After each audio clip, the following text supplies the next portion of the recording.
Olá! Estamos de volta com as Cunhãs, o seu podcast de política do Brasil e do Ceará, além de outras cositas más. Eu sou Camila Fernandes e, não como sempre, a minha voz está diferente, mas sou eu, sou eu. Eu, como sempre, estou ao lado de outras duas cunhãs jornalistas, a Inês Aparecida. Oi, Inês! Oi, Camila. Oi, Emily. E eu também estou com um pouco a voz diferente. Nós estamos disfarçadas, né? Um disfarce vocal, É, não estranho. E a Evelyn Rebouças também está aqui com a gente. Oi, Evelyn! Oi, meninas, minha voz continua a mesma. E eu acho super sexy essas vozes roucas, viu? Camila já deu uma melhorada, porque ela falou com a gente um pouco mais cedo, estava bem roucona. Mas tá bom já, tá belíssima aí. As duas estão com as vozes lindas. E nada como passar um batom, né? Pensar assim, vamos gravar, dar aquela levantada no astral, mandar a doença embora, chega, sai pra lá. E hoje a gente vai fazer um episódio super especial que a gente já queria fazer faz tempo, sabe? O ano de 2023 está quase terminando, e com ele, lá se vai também o primeiro ano da gestão Eumano de Freitas, do PT, à frente do governo do Ceará. Ou seja, quase um quarto do mandato inteiro, né?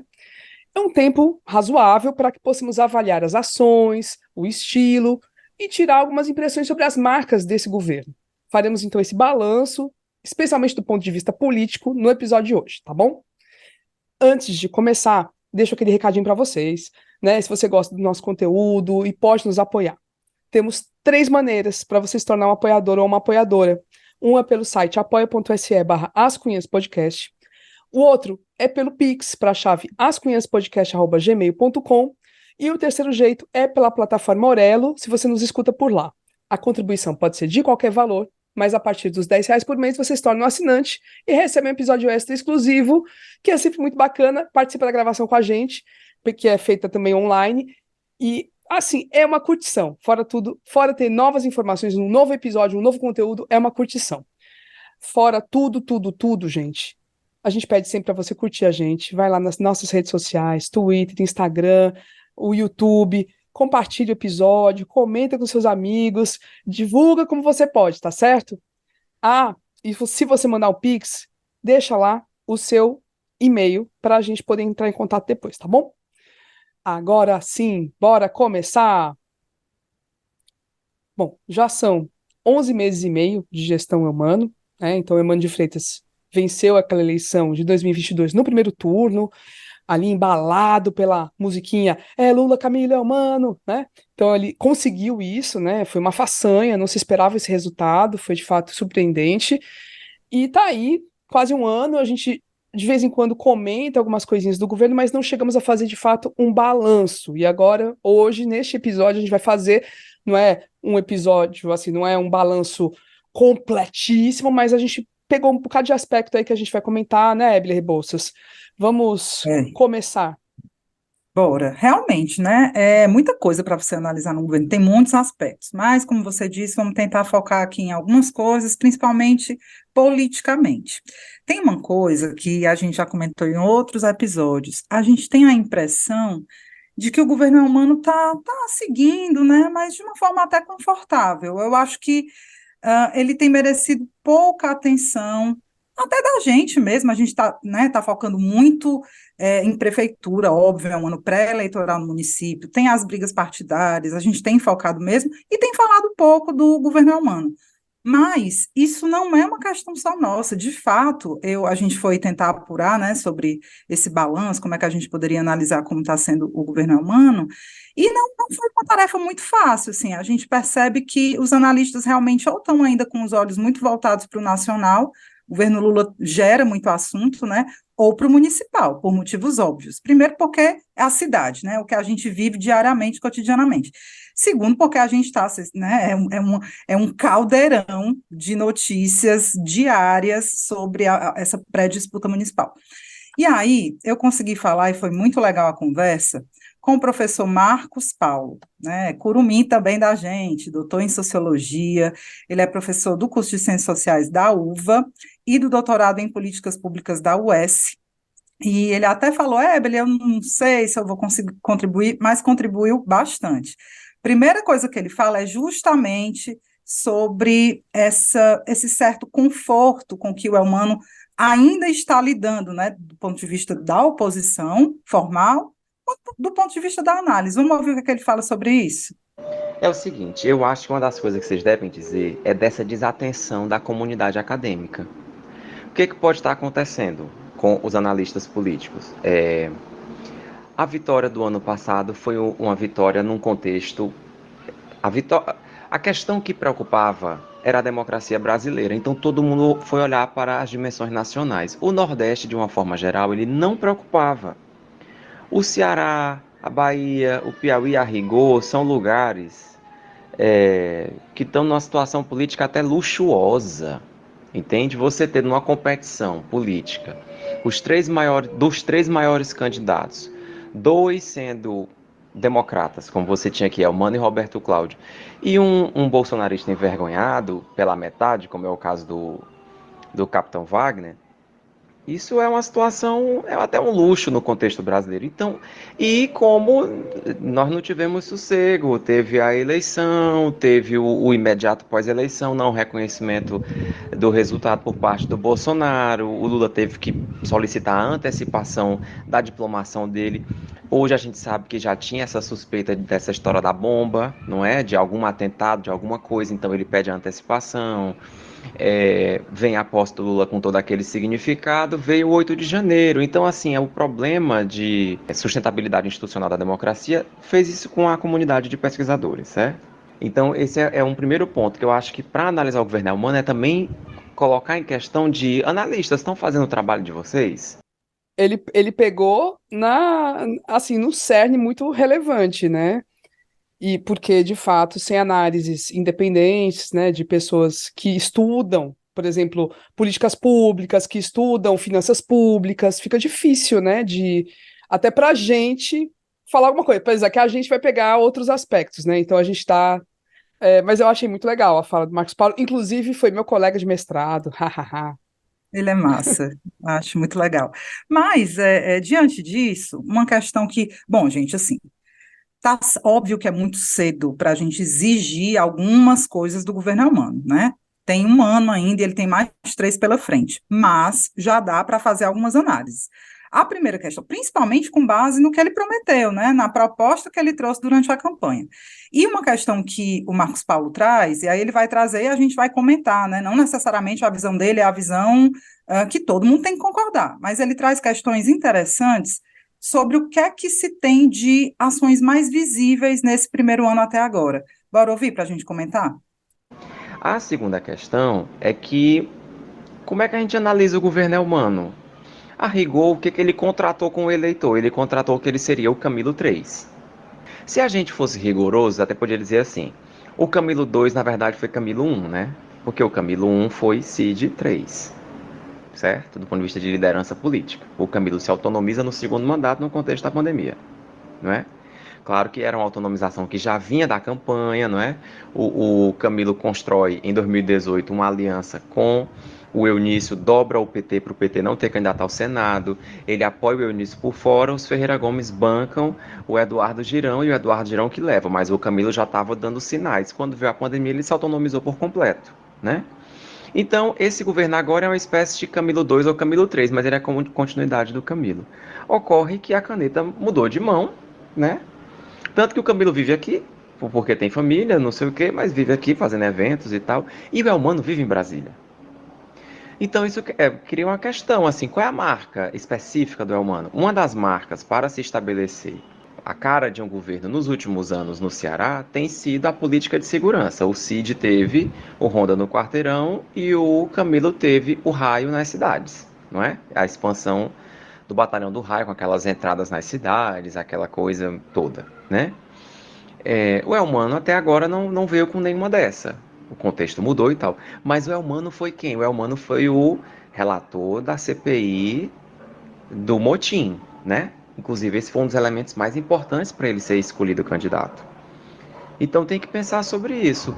O governo humano está buscando uma marca na política de segurança pública? Pelo visto, não.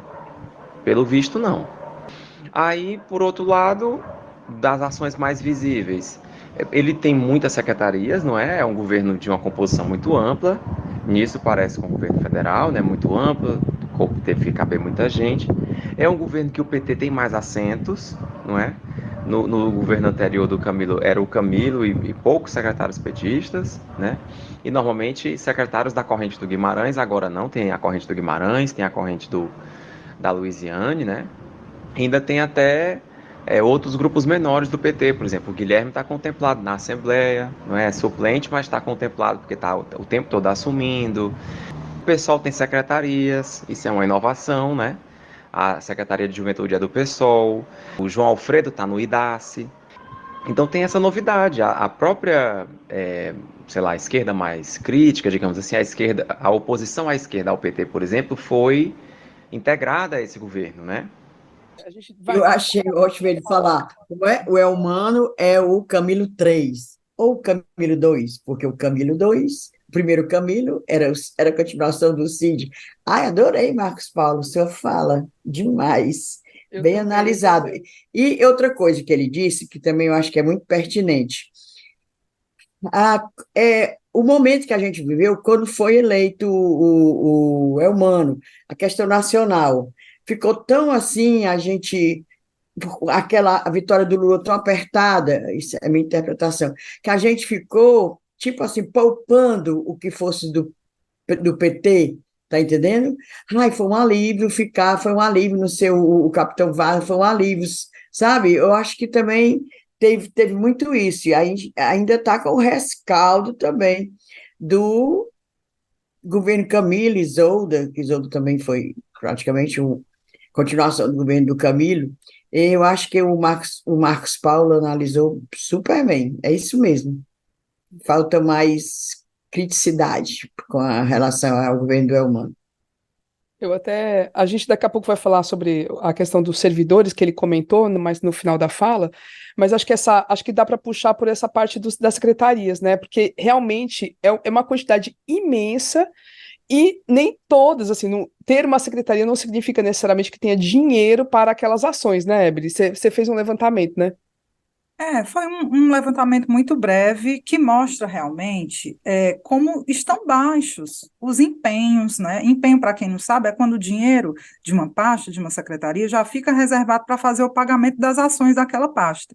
Então, você tem um orçamento previsto, né, que inclusive já foi atualizado, está no site da Transparência Ceará, Transparência do Governo do Ceará, mas os empenhos nessas pastas, tipo direitos humanos, né, a pasta da Secretaria das Mulheres, ainda são baixos, que reflete uma crítica que o pessoal, por exemplo, do Roberto Cláudio tem feito, de que a situação do caixa do governo não é boa, né?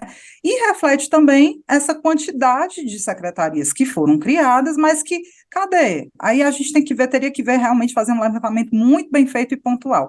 Essas pastas estão conseguindo cumprir o que elas querem? Eu não tenho dúvida de que existe muita boa vontade dos secretários, das secretárias, para trabalhar, por exemplo, temas como direitos humanos, igualdade racial, mulheres, eu não tenho a menor dúvida.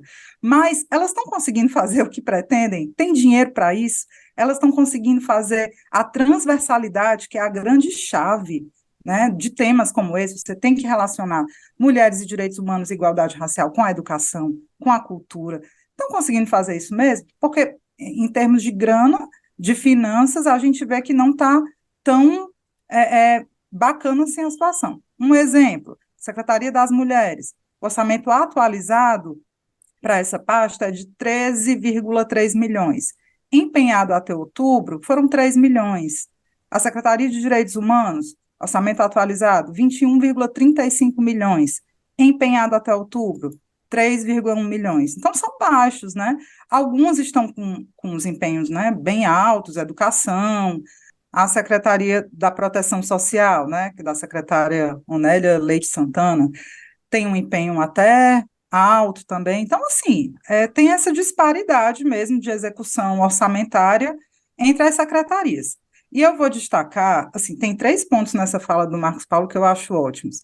Essa questão da relação com Brasília, realmente, você vê um espelhamento. As secretarias do Elmano espelham os ministérios do Lula, você vê ele muito junto ainda, colado no Camilo, né? Como o Marcos Paulo falou, ele vai muito para Brasília e o Camilo vem muito para cá, eles estão muito juntos, né? A imagem deles ainda é muito grudada. Eu chamaria a atenção para isso também. E a outra história são os espaços do PT, né? O PT realmente está bem dentro, tem muita gente da ADS, tem uma galera do PT Luisiânia, esse PT aí, desse núcleo humano, também está dentro do governo. Então, acho que são questões muito legais aí que o Marcos Paulo traz. E ele fala mais. Não, mas antes, aí eu queria chamar a atenção também dessa questão do PSOL, porque o PSOL, no governo Camilo, não tinha esse protagonismo, né?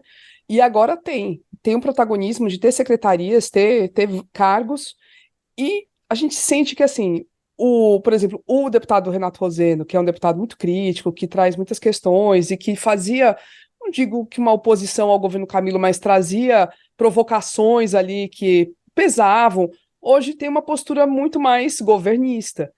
E a gente sente falta, né, Inês? A gente sente falta de ter figuras, a gente lembra sempre do Heitor Ferrer quando era oposição ao Cid Gomes, porque faz muita falta. Hoje só tem oposição mesmo de um bando de desqualificado, que são aqueles bolsonaristas malucos, ou o Roberto Cláudio, que não está no parlamento. O Roberto Cláudio tem feito oposição, mas nas redes sociais dele, né, Inês?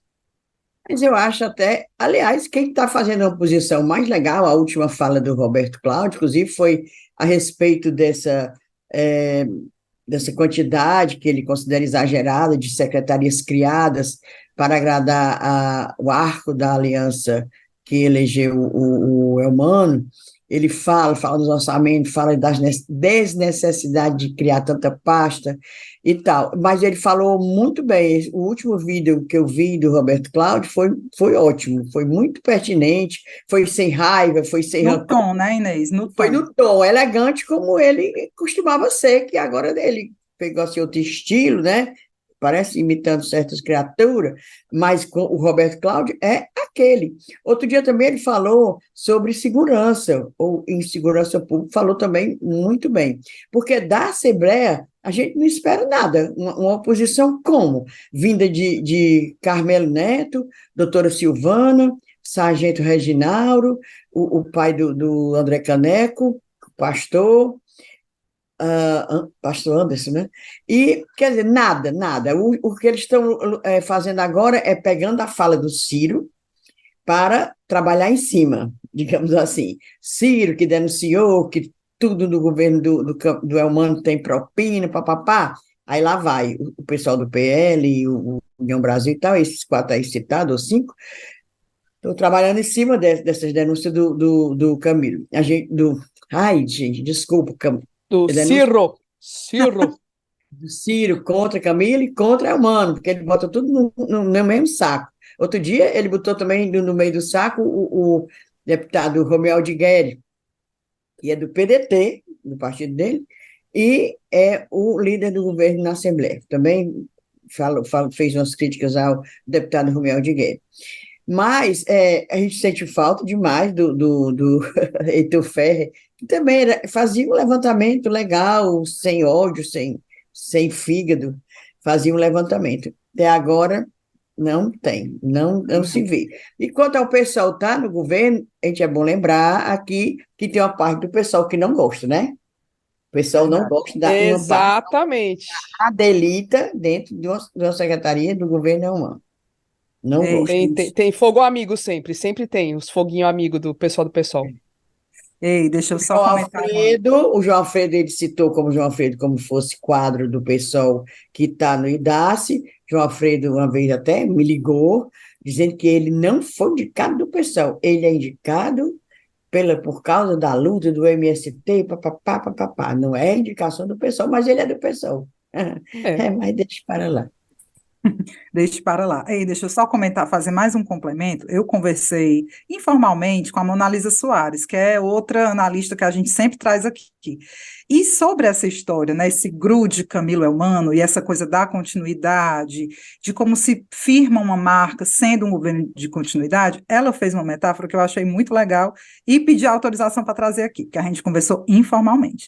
Ela disse, Ébeli, é mais ou menos como você fazer um sucessor, né? É mais ou menos como você botar um menino, uma criança para andar de bicicleta. Começa na rodinha, depois você solta. Tem mesmo esse período. É ótimo. Com todo Adorei. respeito, Agora eu quero obviamente, saber se o humano está na rodinha, tá? Nas rodinhas. aí é que tá. Será que a Elmano já saiu da bicicleta de rodinha? Com todo respeito à liderança do Elmano, mas a gente ainda vê essa associação. E ela diz, Ébeli, isso é muito natural, né? O governo Elmano, ele provavelmente ele vai ser um governo com marca, com mais personalidade, da segunda metade para lá. Ela, inclusive, sobre essa questão do orçamento. O orçamento do governo Elmano foi aprovado ano passado, ainda era governo Bolsonaro.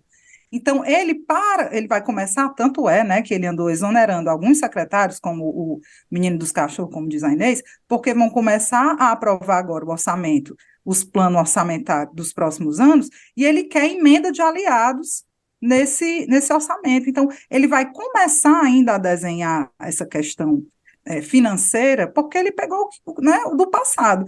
Então, eu acho essa metáfora legal, ela fala isso sobre a dificuldade de se estabelecer marca quando se é governo de continuidade, e fala como sendo natural, assim, e olhe lá, se assim como foi no caso do Camilo, essa marca só não vai surgir num eventual segundo mandato. Gente, vocês lembram, o Camilo realmente no começo, Ave Maria, era sem carisma, não era não? Sem carisma e sem muita personalidade. Total, então, Total. total, bichinho.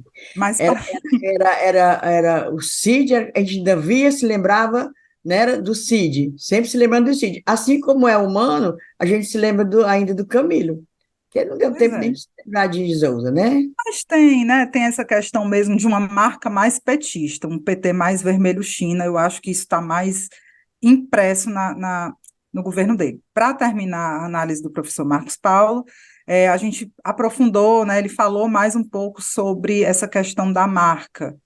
Vamos ouvi-lo. E aí, qual é a marca do governo?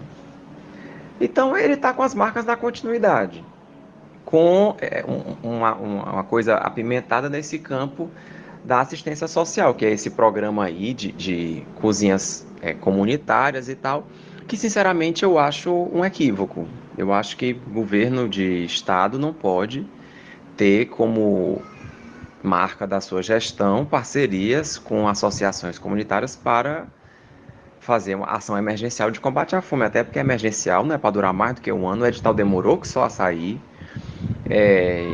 E daqui a pouco, inclusive, as questões de fome estão sendo resolvidas mesmo pelo recadastramento do Bolsa Família, pela geração de trabalho, pelo salário mínimo, que foram os caminhos por onde essa questão foi solucionada nos primeiros mandatos nacionais do PT, certo? Foi o salário mínimo, geração de trabalho, salário mínimo e Bolsa Família, foi essa combinação, né? Então, se esse for o caminho, esse caminho é fraco, né? Mas ele tem feito o esforço de entregar, por exemplo, o hospital da UES, não é? Ele tem trabalhado muito essa questão do hidrogênio verde, talvez, inclusive, devesse explicar um pouco melhor, porque o hidrogênio é verde, não é porque a cor do hidrogênio é verde, né? Porque a forma de produzir é ecologicamente sustentável, enfim. Mas eu diria, estamos encerrando um primeiro ano e a gente não conheceu uma nova personalidade política no Ceará, né? É capaz de você... Seria interessante uma pesquisa e perguntar às pessoas quem governa o Ceará. É capaz de ter gente que diz que é o Camilo. Tamanha a presença, inclusive, do Camilo nesse contexto, né? Você vê que a polêmica do PDT ocupa muito mais espaço do que as ações de governo, certo? Então, eu percebi esse ano, o pouco que eu observei do Elmano, um governador muito ligado a chegar na emergência. Teve problemas, acho que de barragens, problemas com chuvas, não sei, ali em Baturité, que a região dele, ele estava lá. A questão da fome, ele chega com essa questão das quentinhas, muito nesse campo do emergencial, entende? Mas quais são os programas tratados? Quais são as estratégias apresentadas, né? O Ceará tem um planejamento de longo prazo que é o Ceará 2050. Né? Eu, por exemplo, tenho um projeto de pesquisa que discute as questões que envolvem água e agricultura familiar na Serra da Ibiapaba, que é bem amparado no documento da parte hídrica, né, do Ceará 2050. Mas aquilo dali é uma coisa de longo prazo. E o mandato dele mesmo? O Fórum Estadual dos Servidores, o FOASPEC, está questionando como é que vai ser o aumento do ano que vem. Está pedindo audiência com ele, né? As próprias universidades estaduais também estão querendo saber qual é o plano, porque muitas delas fizeram grandes concursos em 94, 95, 96, e toda essa geração vai se aposentar. Na UVA, por exemplo, esse processo já começou, certo? Então vai ter um esvaziamento de vários colegiados. Lembrando que a expansão que o Camilo fez no ano passado, no ano atrasado, a expansão de vagas foi para novos campi, não foi para os cursos já existentes, ok? Então é preciso observar qual é mesmo o planejamento que ele tem para o Estado, né? Que eu acho que não tá desenhado ainda com nitidez, não. Um dos aspectos que para mim é mais preocupante é a questão da previsão de seca no próximo ano, por causa do El Niño, que está aí, e as previsões são muito drásticas. A gente vai ter um período de seca muito intenso, e a falta de movimentação do governo do estado nessa altura do campeonato preocupa, preocupa. Eu acho que já devia estar agindo e mostrando que está agindo. Não só quando a coisa estourar, sabe? A emergência acontecer, aí vai lá e leva água. Não, eu acho que tem que ter uma atitude que anteceda.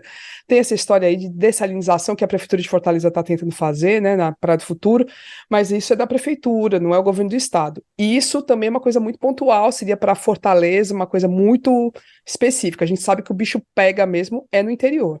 Então, o humano tem que se mexer. Pode crer.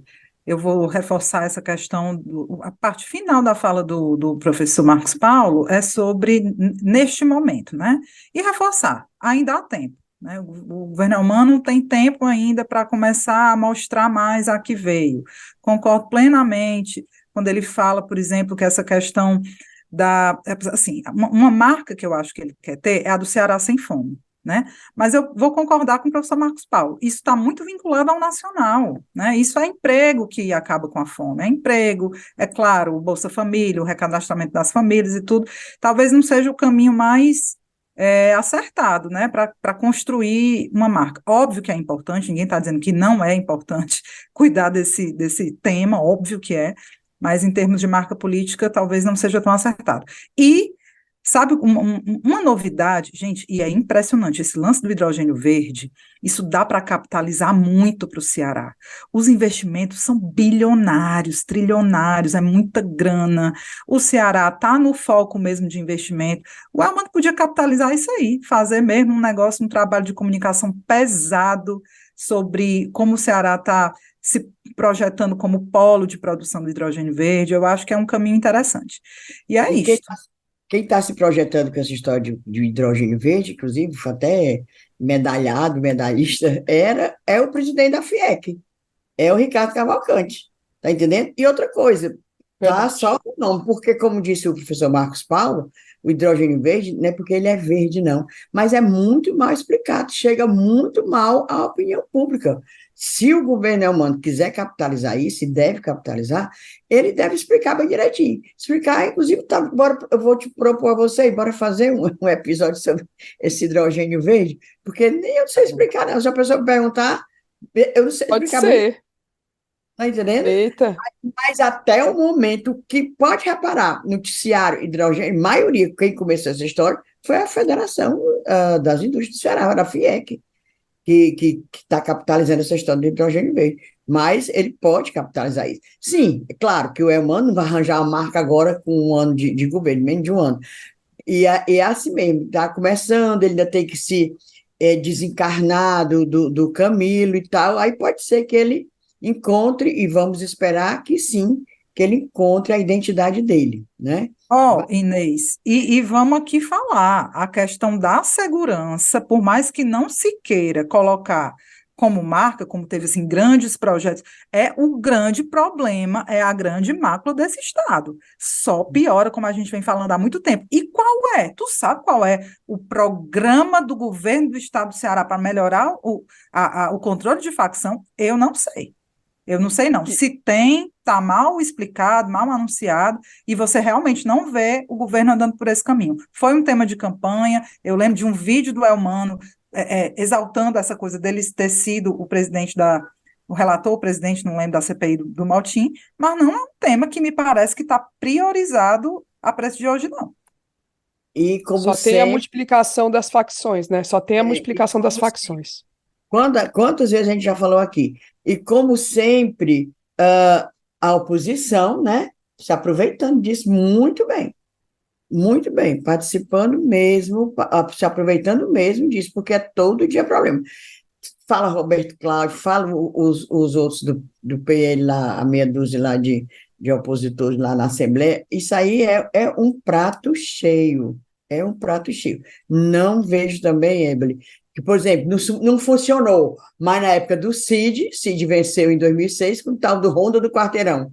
Não funcionou, que aquilo ali foi, assim, um desastre, né? Mas nada, não tem nada.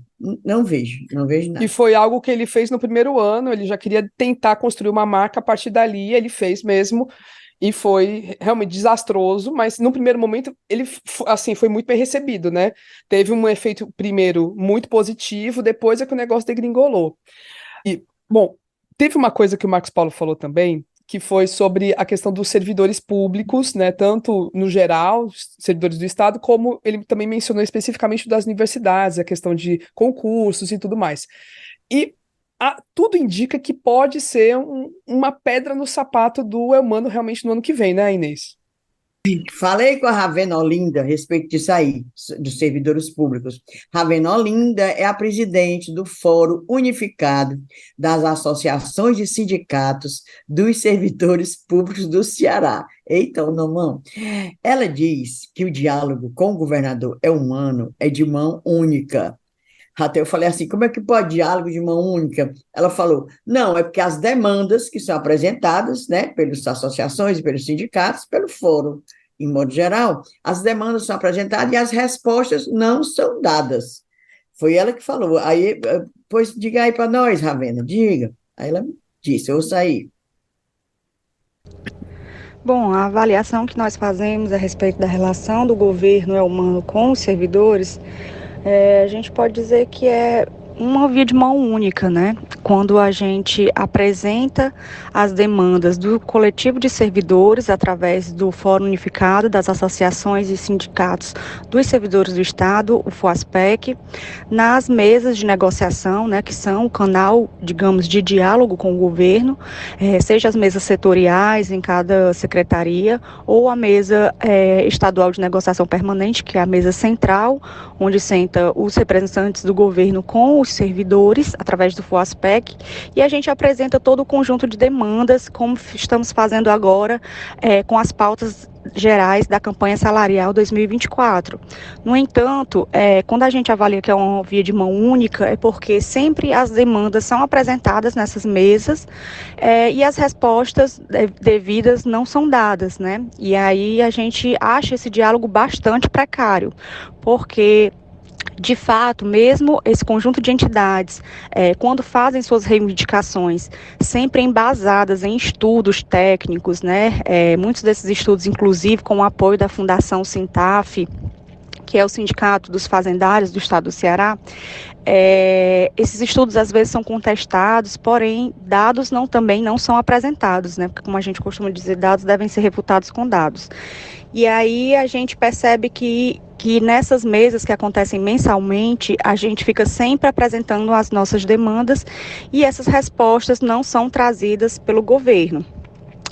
Nós iniciamos em outubro a campanha salarial dos servidores do Estado do Ceará 2024, porque nossa data base é o mês de janeiro, né? Nós temos isso em lei, a Lei 14.867 de 2011, e a gente está se antevendo justamente para que não ocorra o mesmo que aconteceu no ano passado, quando em 2022, em setembro de 2022, nós deflagramos a campanha salarial e o reajuste referente ao ano de 2023, de janeiro de 2023, só foi concedido na metade do ano, né, em junho.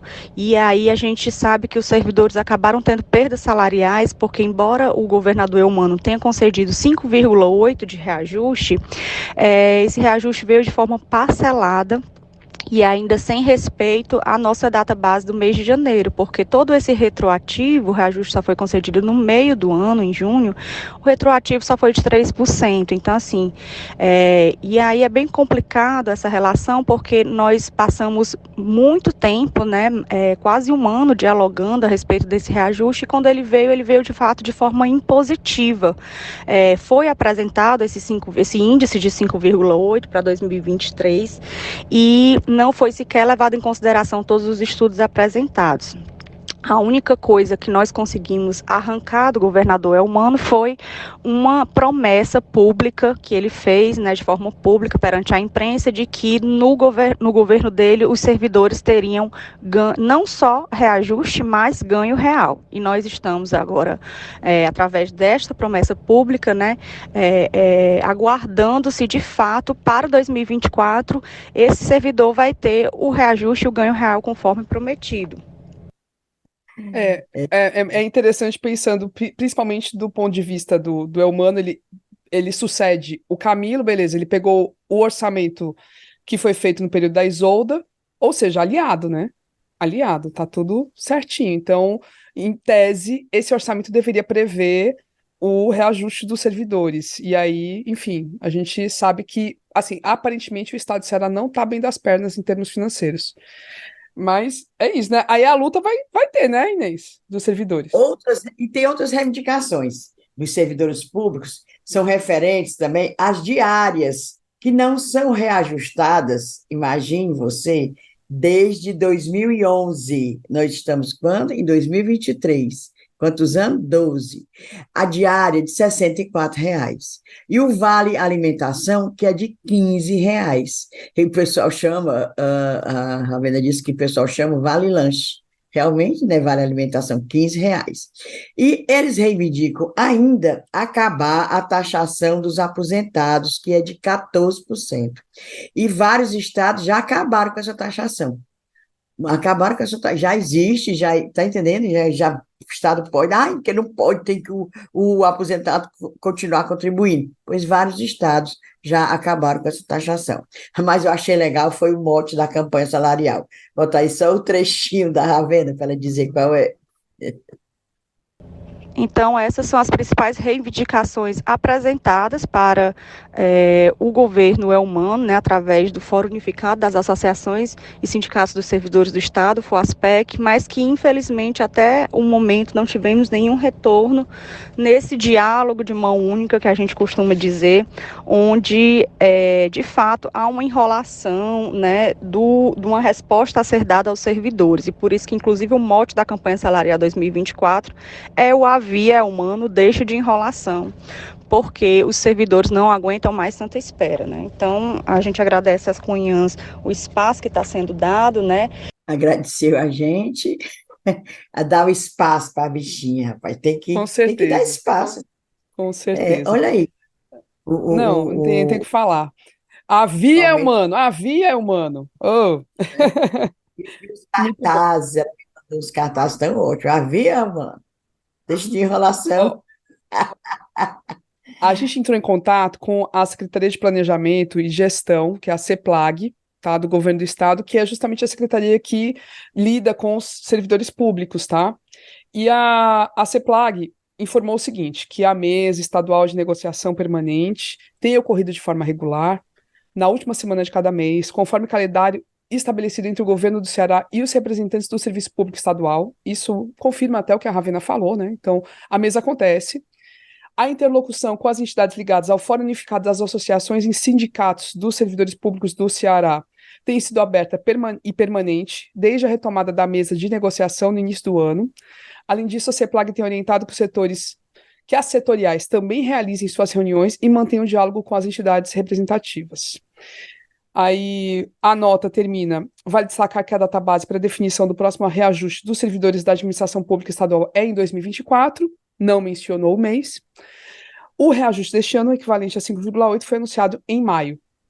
E aí a CEPLAG ainda arremata dizendo que no dia 25, agora o último, de 25 de outubro, o governador Elmano anunciou o pacote de concursos para 9 órgãos estaduais, nas áreas de regulação, pesquisa, jurídico, planejamento, segurança, ressocialização e infraestrutura. Não tem nada em relação a, por exemplo, universidades, né?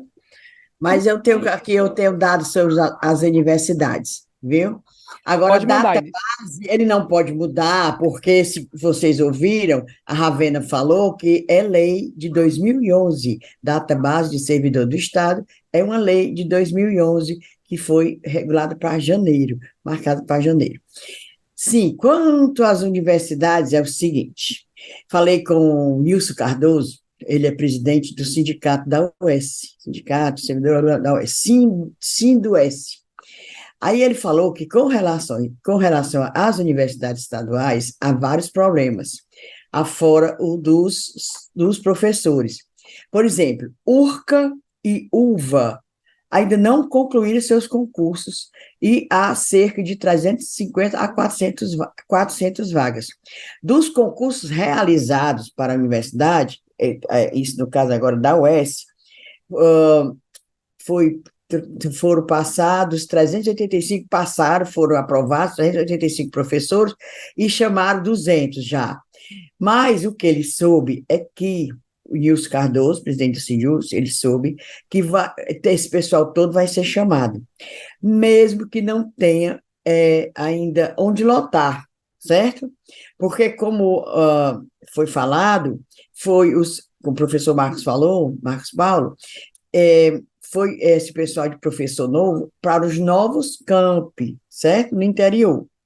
Então, e parece que vão chamar todo mundo, prevendo que poderá não haver como chamar no próximo ano, não vai ter recurso. Aí chama logo, deixa lá todo mundo chamado e vai alocando de acordo com a necessidade, porque tem ainda curso que não foi nem criado, certo? Ainda está a ser criado. E outro problema grande das universidades são os servidores técnicos administrativos. Por quê? Problema grande? Por causa do salário baixo e pouca perspectiva de subir de carreira lá no âmbito das universidades estaduais. Por exemplo, o Nilson Cardoso me falou que no campus de Crateús, da UES, teve um concurso em 2017, 2018, passaram 5 servidores, e agora só tem 2 trabalhando. Por quê? Os outros 3 saíram, fizeram outros concursos, saíram porque não vale a pena, o salário é baixo demais. E outros campi que estão no interior, pede ajuda, sabe a quem? As prefeituras. Em Aracati, Canindé, Xeramubim, as prefeituras cedem servidor técnico administrativo para os campos da universidade. Está entendendo? Então, a cada campus, lá, aí tem servidor da prefeitura. Não é brincadeira, não, menina, é sério a situação de servidor, tanto no âmbito geral, do executivo, da parte das secretarias, como nessa parte da UES. E a gente nem comentou, né, Inês, é uma bandeira que tu tá trazendo já há meses, que é a questão da FunSaúde, né, do FunSaúde, que é uma novela gigantesca também, que foi criada nesse governo humano. Isso aí também tem a marquinha dele nesse ponto, né? Pois é, foi criado, a FunSaúde foi criada na época de Camilo, quando o secretário de saúde era o doutor Cabeto, para resolver o problema de gente, de pessoal na área de saúde do Estado. O que foi que fizeram? Um concurso grandioso, enorme, abrangente, não chamava quase nada, já repeti isso 500 vezes. Depois acabaram a FunSaúde, ficou todo mundo, quem foi chamado foi para a Secretaria de Saúde, ganhando muito menos do que estava prometido no edital, prometido não, escrito lá no edital do concurso, e esse pessoal da FunSaúde esperando gratificação, para menos equiparar com o pessoal da Secretaria de Saúde, gratificação, ou seja, nem incorpora, no caso de aposentadoria, ao vencimento. É chamado de penduricalho. Penduricalho, pois é. Aí, até isso, estão protelando. Outro dia, até a gente divulgou nas nossas redes sociais, dizendo que está engavetado, não foi mandado nada para quem de direito, no caso até a Assembleia, para aprovar essas gratificações do pessoal da FunSaúde. É outro calo grande no pezinho do governador. Essa parte... E só para finalizar, outro calo grande é a relação com o seu prefeito Sarto, né? Só para a gente também não deixar de falar que essa, se há uma marca É, que talvez, né, seja evidente nesse primeiro ano de governo, é essa relação conflituosa com a Prefeitura de Fortaleza, porque rendeu várias confusões. Algumas delas a gente destacou nos nossos episódios, péssimas para a cidade, como a história da Ponte dos Ingleses, enfim, um monte de confusão Não, a aí. Aí história da mancha de esgoto no mar, que aí agora há pouco tempo teve o bate-boca do prefeito com a CAGES, que é a empresa de água. Foi ridículo, gente, pelo amor de Deus. pois sim, mancha de esgoto, essa relação aí também tem marcado os. os ingleses, não sei mais que, não, menina, tá horrível. Agora, teve uma coisa, que, olha aí, o Sarto mandou para a Câmara de Vereadores, já foi aprovado, aquele gratuidade de bilhete nos ônibus, de passagem nos ônibus para os estudantes, né? Na Sim, Ida ida. e volta. Ida Ah, e ida volta. e volta. Sim, tudo bem. Tu viu o que foi que o Kelmano fez? Gratuidade também agora dentro da região metropolitana. Era era, promessa de e era uma campanha. promessa, era Era promessa de promessa. campanha. Pois é, aí no Ma- instante ele se lembrou da promessa de campanha. Mas é essa disputa que a gente quer ver, né? Que, como diz a Bem, reza a a lenda. disputa do bem, né? A disputa do bem. Exatamente. Como É, reza a lenda, que a melhor coisa, às vezes, é um gestor estadual e um municipal que brigam porque ficam um para querendo ser fazer melhor que o melhor. outro. É. Ah, Maria, se for assim, é bom demais. Pois, gente, era isso. Encerramos o balanço político, estratégico do Eumano. Vamos falar mais, com certeza, né, em outros momentos. E agradecemos todas as ajudas, né? Porque realmente essa leitura é complexa, não é fácil, não, gente. Essa é uma leitura complexa. Então, Marcos Paulo, a Ravena, o Nilson, todo mundo que nos ajudou a fazer essa leitura. Obrigadíssima. E outra, Monalise, viu, Camila? Cada ponto desse gera um episódio, rende um demais. episódio diferente. Segurança É. Pública rende um. A história das secretarias que se criou, secretaria demais, qual é o balanço que se faz efetivo dessas páginas, rende outro episódio. A gente tem que só dizer aqui para os ouvintes que também não dá para fazer tudo ao mesmo tempo, mas nós vamos fazer. Vamos Aos fazer, pode pouquinhos. cobrar. Esse aqui foi só o começo. É só o começo. Pois agora vamos para o momento do desabafo, o momento do recadinho, que é o momento Diz Cunhã. Vamos começar pela Cunhã Inês Aparecida. Mande, Inês. Eu fiquei passada com essa história do caso da mulher, do chefe, do Comando Vermelho. Ele é chefe do Comando Vermelho lá no Amazonas. Ela foi recebida no Ministério da Justiça. Não foi pelo ministro Flávio Dino. Foi recebida lá numa das secretarias lá do Ministério. O nome dela é Luciene Barbosa. Ela é mulher do tio Patinhas.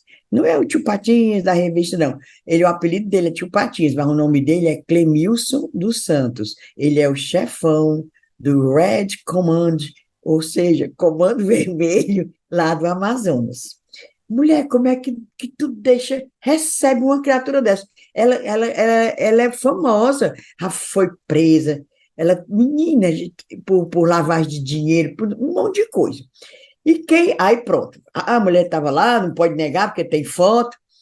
Aí quem se responsabilizou foi o assessor parlamentar do Ministério, que é deputado federal, Elias Vaz, ele é do PSB. Mas esse Elias Vaz é deputado federal e foi convocado naqueles arranjos. O PSB tem que ter cargo, não sei quem tem que ter cargo. Aí bota todo fuleiragem, sem nem olhar. Aí empurraram para o Flávio Dino esse Elias Vaz, que é do PSB, da cota do PSB, Partido Socialista Brasileiro. Esse Elias Vaz já foi do PSOL e da Rede. Na época que ele era do PSOL, em 2012, ele ia ser candidato a prefeito de Goiânia, que ele é goiano, viu? Esse pessoal é lá de Goiás. Ele ia ser candidato a prefeito de Goiânia. Aí, menina, estourou a amizade dele com o bicheiro Carlinhos Cachoeira.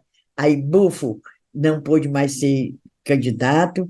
Aí a desculpa dele era porque o PSOL só tinha um vereador na Câmara lá de Goiânia, ele tinha que se manter vereador para poder o partido não ficar sem representação. Mas esse Elias Vaz, é isso aí que eu estou dizendo. Ele não é flor que se cheire.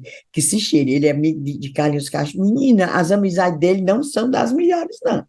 Aí eu pergunto, porque até o momento que a gente estava gravando, ele estava lá, continuava assessor parlamentar, tá entendendo? Do Ministério da Justiça. Eu pergunto, Flávio Dino, o que é que falta para tu exonerar um cabra desse? Porque tu já pegou a tua, Flávio. Já está aí as redes antissociais da direitona dizendo que tu já é amiga do Comando Vermelho. Não é? O que é que tu falta, macho, para tu botar para fora? Aí, como a gente sempre comenta aqui, Emily, Camila e eu, a gente diz como é lenta a comunicação do governo federal. É lenta, quase parando. Já era para ter saído, já era para ter dito, sabe? Mas outra coisa que eu acho é o cuidado que tem que ter. Gente, o que é isso? Olha aí o que é que estão botando. Outro dia era um ministro, aquele que sempre dá problema, Juscelino, sempre dá problema. Outro problema com o ministro. É isso que dá esse arco de aliança, você ficar ah, aliado com todo tipo de fuleiragem, né? Toda nação de gente, dá nisso. Pois tá aí, o meu discurso é esse, mas eu esperando que o companheiro Flávio Dino bote para fora. Bote para fora. Não, e, gente, é triste. Assim, lógico, não é tudo culpa da comunicação, mas é um pouco, né? E é Claro, falta da de cuidado comunicação. mesmo, né, Inês? Falta É de isso que você está falando. cuidado. É isso que eu digo, bota todo fuleiragem lá. Ah, porque tem que ser da cota do PSB. Bota, menino, bota da cota não sei de que. Aí bota todo fuleiragem, não olha, não tem não uma folha corrida. E essa ABIN serve para quê? A ABIN é Já para isso. demonstrou que não serve para nada. Ela serve para fazer treta, para ficar fiscalizando que não é para fiscalizar. Vendo a vida alheia, que não é para ver. Aí sim, arapongagem, aí eles sabem fazer. Sabe E aí, fazer. Abília Rebouças, diz, Cunhã. Oi, Cunhã. Seguinte, eu tenho um desabafo e um registro. Registro barra fofoca. Fofoca besta, mas é fofoca. O desabafo é sobre esses dois casos de grande repercussão de agressão contra a mulher, né? Que teve nos últimos dias. Casos estarrecedores, que mostram o quão democrático entre aspas, é a violência contra a mulher. Um deles, gente, olha, eu tinha visto as notícias e só depois fui ver o vídeo. É uma coisa. O vídeo do delegado da Polícia Civil do Ceará, Paulo Ernesto Pereira Tavares, lá de Aurora, que estava dirigindo bêbado, né? Foi pego, se envolveu numa discussão lá de trânsito e tacou um tapa, mas foi um tapa com tanta força e tanta raiva na cara de uma mulher, né, que estava ali no momento, e assim, uns policiais perto, mas eu achei todo mundo com uma reação tão, o que é aquilo ali, todo mundo meio olhando, pegando assim ele, rapaz, cadê alguém para dar um revide num caboclo rei desse? Uma coisa absurda, Beli, ele foi, pois teve, não, assim, tinha uma reação, o pessoal tava até falando, não, ele não bateu não, ele não bateu não. É uma porque tinha mulher medo. falando isso, Exatamente, Falou. porque ficaram com medo dele pegar uma arma e realmente matar alguém lá, entendeu? Com certeza tinha foi 3 isso. policiais Pois perto, tinha é, 3 mas é PM isso. perto, podia. É o bizarro esse negócio. É louco. O cara foi preso primeiro por embriaguez, aí parece que soltou. Aí depois foi preso em flagrante pela agressão à mulher e já assaltaram de novo.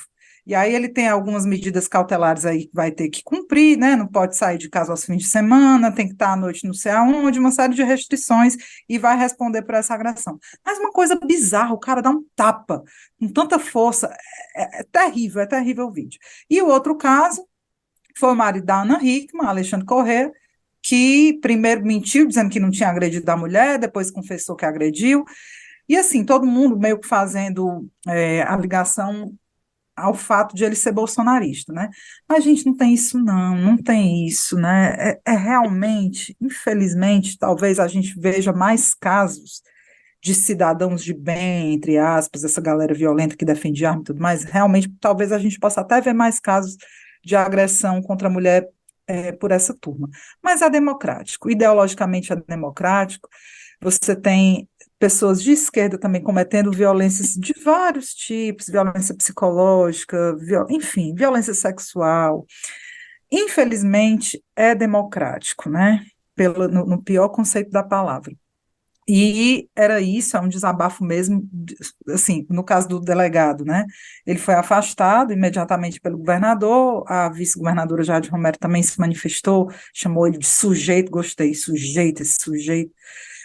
E é isso, foi feio demais esses dois casos. E o registro, mudando aqui o mindset e a vibe, e estive nesse fim de semana num evento da vice-prefeitura,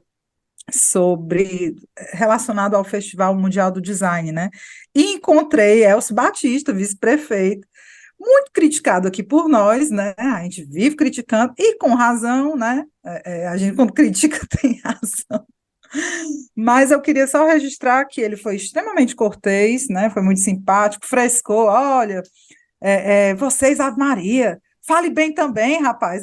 Você fica aí falando do BS Gold, falando cada letra é uma palavra, a gente tem que frescar. Não, tudo bem, good vibes.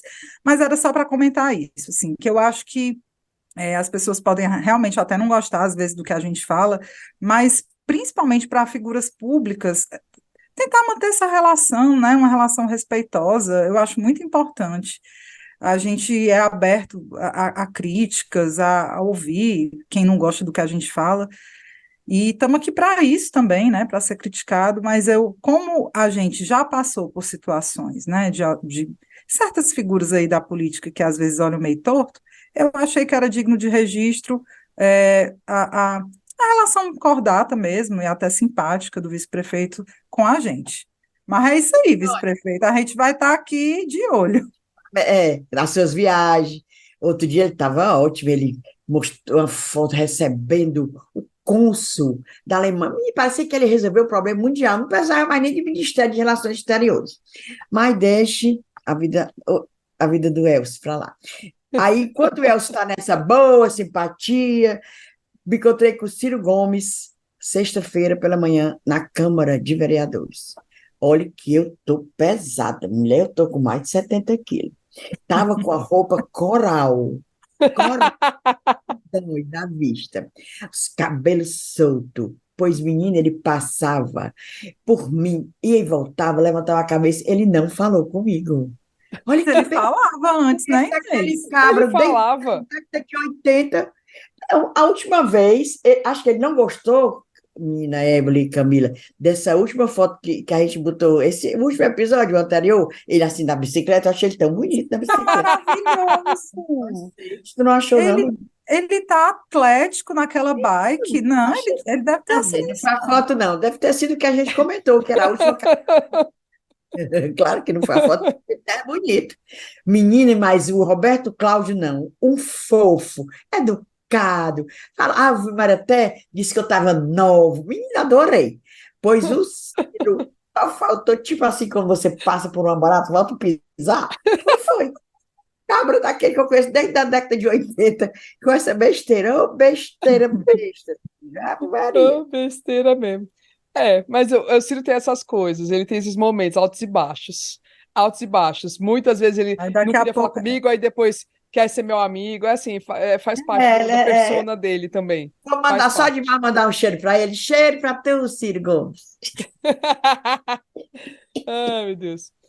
Eu vou só fazer um registro também, que é sobre a guerra, o massacre que está acontecendo contra os palestinos lá, né, na faixa de Gaza, que deu um quentinho no coração ver os brasileiros, né, aquela comitiva que estava um mês e meio ali esperando, tentando sair da faixa de Gaza, e o governo brasileiro realmente foi muito, muito, muito diligente, foi muito insistente, foi muito efetivo para tirar essas pessoas de lá. Então, podia ter ficado satisfeito de só tirar o pessoal lá de Israel, mas na verdade não, insistiu até o fim para tirar também o pessoal da faixa de Gaza. E, gente, mas ao mesmo tempo a gente sabe que é totalmente insuficiente, lógico, a gente está pensando só nos nossos, mas a população lá está sendo dizimada e é muito triste. O Lula insiste, fez nessa segunda-feira um discurso muito forte também, reclamando, falando, denunciando isso, a desproporção da reação israelense, né, do governo israelense. Isso não tem a ver com os judeus, não tem a ver com as pessoas, é o governo israelense, que é um governo que a gente sabe de extrema direita, comparável aí, bolsonarista mesmo, é mesmo nível, e que os caras estão se aproveitando da situação para detonar todo mundo. Então, atacando hospital, atacando criança, atacando mulher, atacando área de refugiado, é uma coisa, assim, inacreditável. Então, é muito lamentável, assim, dá gosto de ver a postura do Brasil nesse caso todo. Faz falta terem outros países que também estejam mais veementes nessa luta, nesse momento. Parece que todo mundo está muito assistindo, deixando a coisa rolar. Mas é isso, é só fazer o registro dessa situação. Vamos para os cheiros, né? Cheiro, Cheiro, Inês. tem cheiros, deixa eu dar cheiro aqui. Peraí, tá meus ombros. É o seguinte, cheiro para a turma do União Estudantil de Fortaleza, diz que é cheio de Cunhazete Curumim, na Uneforte, e para a Juventude Pátria Livre. Até fiquei assim, Pátria Livre, tão estranho, né, isso? Mas não, é um pessoal legal, né? A gente pensa Não são logo, os né? patriotas, né? A gente pensa logo dos patriotas, mas não, é um pessoal legal. Aí eles disseram que tiveram muito protagonismo nessa vitória, é uma grande vitória, mas de conseguir passe livre para estudante, pelo menos para ir e para voltar para a escola, certo? No ano letivo. Ele disse que trabalharam muito para isso, mas a prefeitura só disse que foi a prefeitura, né? Pois beijos, cheiros para o pessoal da Uniforte e da União e da Juventude Pátria Livre. E também para Aquiles, ixi, ele é curumim, faz tempo, Aquiles. Carla Karenina, nossa maravilhosa atriz, humorista, escritora, Carla Karenina, ela sempre está comentando nossos episódios. Ju Almeida, Clotilde de Castro, Marcos Romano e Lia Ferreira. E um beijo, um cheiro e tudo para Alana Araújo, jornalista, nossa colega. E tu, Emily Rebouças? Cheiros? Vou cheirar, porque o fim de semana foi de muitos encontros também com curumins e cunhazetes. Vou citar aqui alguns, que foi o povo que eu consegui anotar, porque vocês sabem, né, que eu tenho esse problema. Se eu não anotar, eu esqueço. Teve o Wesley Lima, que é aluno da UES, curumim de carteirinha. Professora Stephanie também, cunhazete, manda um beijo para vocês. A Stephanie é professora da UFC. Teve o Chico Lacerda. Vixe, foi tão fofo quando me encontrou, foi todo fofinho. Um beijo, Chico. Para minha querida colega Olga e a mãe dela, muito cunhazete, gente. Maria Ocimar, dona Maria Ocimar. Mãe e filha, cunhazetes. A Olga, inclusive, é daquelas pregadoras, né? E eu deixo um beijo, como diz Inês, muita cerveja gelada, bem trincadinha para vocês, viu? E teve mais, gente, mas depois eu vou recuperando e vou falando. Mas tá aí meu cheiro, por hoje é isso. Olha aí, Eu só cheiro embaixo.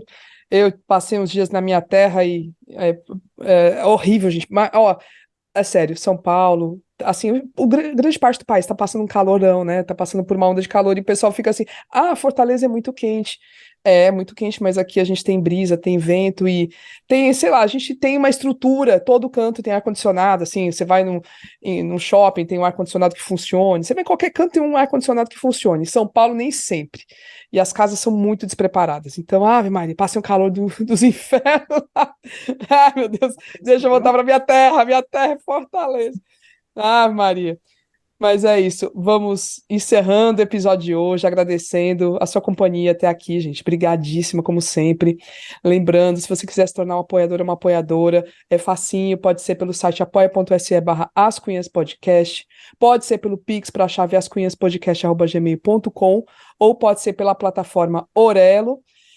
Na produção do episódio estivemos eu, Inês Aparecida e Emily Rebouças. O apoio nas redes sociais é feito pela empresa Indie. A trilha sonora é a música Barroada Gagá da banda Breculê. E é isso. Gente, vão lá no show do Denis Lacerda, que vai ter no Dragão do Mar final de semana. Ó, quem escutou até aqui tem que ir. Semana passada, esgotados os ingressos. Ah, eu amo. Intacta, maravilhoso aquele Denis. Ave Maria. Ave Maria, Ave Maria. Bora se informar, a gente vai divulgar no nosso Instagram, tá bom? E é isso, beijos, tchau.